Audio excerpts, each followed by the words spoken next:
దూత media, power of news. నమస్తే, welcome to దూత మీడియా. నేను పవన్.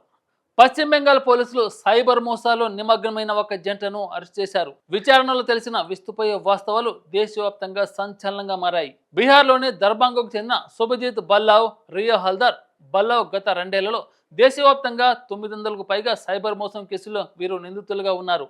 పశ్చిమ బెంగాల్, ఉత్తరప్రదేశ్, రాజస్థాన్, తెలంగాణ వంటి పలు రాష్ట్రాల్లో వీరు మోసాలకు పాల్పడ్డారు.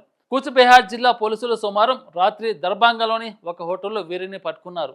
ఈ జంట నదియా జిల్లాలోని రాణాగఢ్కు చెందినవారు. గతంలో ముర్షిదాబాద్ జిల్లాలో జాంగీర్పూర్ పోలీసులు వీరిని ఒకసారి అరెస్ట్ చేశారు. బెయిల్పై విడుదలైన తర్వాత మళ్లీ మోసాలు మొదలుపెట్టారు. కూచ్బెహార్ జిల్లా పోలీసులు సూపరింటెండెంట్ ధూటిమన్ భట్టాచార్య మీడియాతో మాట్లాడుతూ, సాహెబ్గంజ్, తుఫంగంజ్ పోలీస్ స్టేషన్లో నమోదైన 2 కేసుల ఆధారంగా వీరిని అరెస్ట్ చేశారు.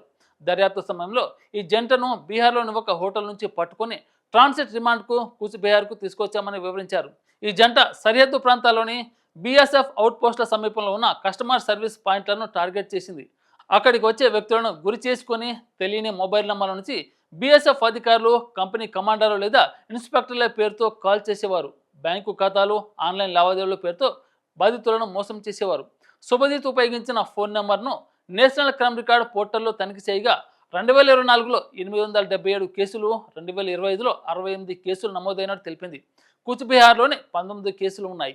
2025లో ఈ జంట 48,15,000 మోసం చేసినట్టు పోలీసులు గుర్తు చేశారు. ఉత్తరప్రదేశ్లో 183, రాజస్థాన్లో 107, తెలంగాణలో 77, మహారాష్ట్రలో 60, ఢిల్లీలో 55, బీహార్లో 54, అలాగే తమిళనాడులో 49, పశ్చిమ బెంగాల్లో 43 కేసులు నమోదయ్యాయి. వివిధ కేంద్రపాలిత ప్రాంతాల్లో 258 కేసులు ఉన్నాయి. ఈ గణాంకాలు ఈ జంట దేశవ్యాప్తంగా ఎంత విస్తృతంగా మోసాలు చేసిందో స్పష్టం చేస్తున్నాయి. సైబర్ మోసాలు దేశంలో తీవ్ర సమస్యగా మారాయి. 2024లో దేశవ్యాప్తంగా 22,845 కోట్ల నష్టం వాటిల్లిందని గణాంకాలు చెబుతున్నాయి. ఈ జంట వాటి నేరస్తులు ఆన్లైన్ ఇన్వెస్ట్మెంట్ స్కీమ్లు, ఫేక్ లోన్ ఆఫర్లు, డిజిటల్ అరెస్ట్ వంటి ఎత్తుగడలతో బాధితులను ఆకర్షిస్తారు. ఈ కేసులో ఈ జంట బీఎస్ఎఫ్ అధికారుల పేరుతో ఫేక్ కాల్ చేసి బ్యాంకు ఖాతాలో డబ్బు జమ చేయమని బాధితులను ఒప్పించింది. కొన్ని సందర్భాల్లో లాభాల పేరుతో సర్వీస్ ఛార్జీలు చెల్లించమని ఒత్తిడి చేసేవారు. పోలీసులు ఈ జంట వద్ద నుంచి మొబైల్ ఫోన్లు, సిమ్ కార్డులు, బ్యాంక్ పాస్బుక్లు, ఏటీఎం కార్డులు, ఆధార్ కార్డు కాపీలు, క్యూఆర్ కోడ్లను స్వాధీనం చేసుకున్నారు. ఈ ఆధారాలతో దర్యాప్తు మరింత లోతుగా సాగుతుంది. ఈ జంట వెనుక మరింత పెద్ద నెట్వర్క్ ఉందని పోలీసులు అనుమానిస్తున్నారు. ఈ నెట్వర్క్లో విదేశాల్లో ఉన్న సైబర్ నేరస్తులతో సంబంధాలు ఉన్నాయని భావిస్తున్నారు. సైబర్ క్రైమ్ను అరికట్టేందుకు భారత ప్రభుత్వం 2024లో సస్పెక్ట్ రిజిస్ట్రీని ప్రారంభించింది. ఈ రిజిస్ట్రీలో 11 లక్షల పైగా నిందితుల వివరాలు నమోదయ్యాయి. 24 లక్షల మ్యూల్ ఖాతాలను గుర్తించారు.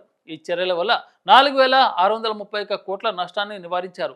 ప్రతిబింబ్ అనే సాధనం ద్వారా సైబర్ నేరస్తుల నెట్వర్క్ను మ్యాప్ చేస్తున్నారు. ఈ సాధనం 10,599 మంది నిందితులను అరెస్ట్ చేయడానికి, 26,096 లీకేజీలను గుర్తించడానికి సహాయపడింది. సైబర్ మోసాల నుంచి రక్షణ పొందేందుకు ప్రజలు అప్రమత్తంగా ఉండాలని పోలీసులు సూచిస్తున్నారు. తెలియని నంబర్ల నుంచి వచ్చే కాల్స్ను నమ్మవద్దని, బ్యాంకు వివరాలు ఎవరితో పంచుకోవద్దని హెచ్చరిస్తున్నారు. ఆన్లైన్ ఇన్వెస్ట్మెంట్ ఆఫర్లు, అతి తక్కువ సమయంలో భారీ లాభాలు, హామీ ఇచ్చే స్కీమ్లపై అనుమానం వ్యక్తం చేయాలని కోరుతున్నారు. ఏదైనా అనుమానాస్పద లావాదేవీలు జరిగితే వెంటనే సైబర్ క్రైమ్ హెల్ప్ లైన్ 1930కు కాల్ చేయాలని సలహా ఇస్తున్నారు. ఈ జంట అరెస్టుతో సైబర్ నేరాలపై పోలీసులు తీవ్రంగా వ్యవహరిస్తున్నారని స్పష్టమవుతుంది. ఈ కేసు దర్యాప్తు ఇంకా కొనసాగుతుంది. మరిన్ని వివరాలు తెలియాల్సి ఉంది. ఇలాంటి ఇంట్రెస్టింగ్ అప్డేట్ కోసం దూత మీడియాను సబ్స్క్రైబ్ చేయండి. Thank you. For more updates please subscribe దూత మీడియా.